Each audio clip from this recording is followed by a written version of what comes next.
We were, despite the introduction, I'm actually not a literature professor. I'm a military historian of sorts, or at least I masquerade as one.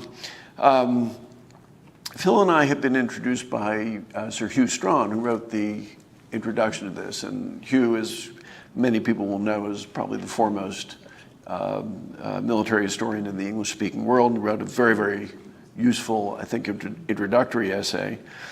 And when the full-scale invasion of Ukraine broke out in February of 2022, Phil and I, quite early on, were saying the Russian chances aren't nearly as good as people think, and the Ukrainians are going to do better than one might expect. And of course, we were really very much minority voices. We began talking to each other, and we began looking at many of the other projections that were being put out there, and they seemed to us to be, and assessments, I should say, and they seemed to us to be wildly off.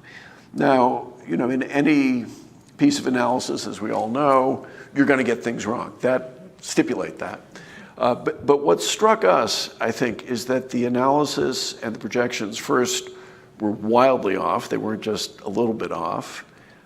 They were articulated with extreme certainty.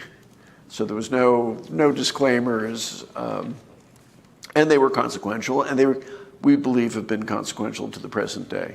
So we put together a work plan. We had the great benefit of support from the Office of Net Assessment in the Pentagon, which funded 3 conferences, 2 here, 1 in Edinburgh, and you folks have been there, to help plan the project, to really dig into the Russia-Ukraine analysis, and then finally to explore some of the implications. Again, let me stipulate, this work is solely Philip's and mine. I'll just say one thing before I pass it back to you. One of the things that we understand that when you look at a bunch of analytic failures, people could get very sensitive. We very deliberately left names out of the text. So no individual analysts are mentioned in the text. In the footnotes, we have like 179 of them. You know, they're full citations to all the articles and so forth. But we assembled quite a large database of articles, podcasts, even tweets.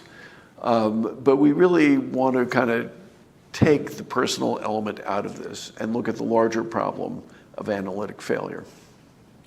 Thank you very, very much, Elliot. It's